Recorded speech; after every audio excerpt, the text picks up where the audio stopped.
العراقي أكثر الناس حبًا للوطن وشعارات الأرض، لكن بنفس الوقت تلقاه أكثر الناس تمرسًا للخدمة العسكرية، أو تلقاه يذب زبالة بالشارع لعدم احترامه لأرض الوطن، أو تلقاه يسولف بشعارات الوطن وهو بنفس الوقت ماخذ رشوة لو غاش بالمبيع. الحجاب، الكثير من نساء العراق تلبس الحجاب مو حبًا بالحجاب وإنما المجتمع رايد هيج.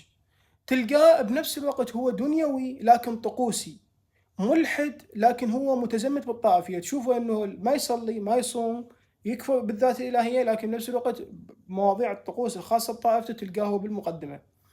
بكتابه شخصية الفرد العراقي على الوالد يروي عدة هاي التناقضات، فيقول شنو سببها؟ يقول هاي الازدواجية نشأت بسبب جغرافية هذا البلد، يقول العراق أرض خصبة لنشوء الحضارة بسبب وجود نهرين دجلة والفرات، لكن بسبب قربه من الصحراء العربية الموجود بها التصحر وقيم البداوة